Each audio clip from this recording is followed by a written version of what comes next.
Inimbestigahan na ang mga miyembro ng assault team na nakipagbarilan sa hostage taker na si dating Senior Inspector Rolando Mendoza.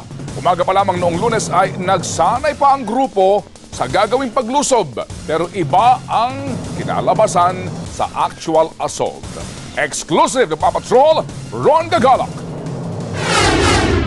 Tanghali pa lang habang nakikipagnegosasyon sa hostage taker, ilang ulit nang nag-practice sa gilid ng Quirino Grandstand ang 3 unit ng assault team na binubuo ng Special Weapons and Tactics o SWAT at Explosive Ordnance and Disposal o EOD.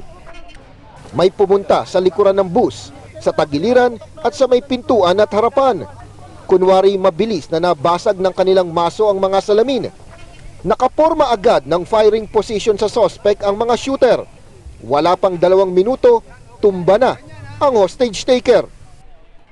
Pareho naman ang estilo ng pagpasok sa aktual na assault kinagabihan. Mayroon sa likuran, tagiliran at sa harapan ng bus. Pero nag-iba na ang diskarte nang hindi nila agad na basag ang mga salamin.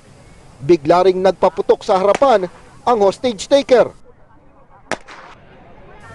Gamit ang maso, pinilit basagin ang pinto at bintana. Pero dito nagtagal ang operasyon. Tinalian ang pintuan pero napigtas ang tali ng hatake na ito na sasakyan. Nagbato na lang ng tirgas sa likuran pero ilang beses din itong hindi na-shoot sa butas. Kaya't sinubukan na rin sa tagiliran. Nang lumaki na ang usok ng tirgas, dito nagkapalitan ng putok. Tumanggi nang magsalita sa kamera ang mga taga-SWAT pero umaming hindi nila inakalang fiberglass pala ang bintana at pinto kaya't mahirap basagin.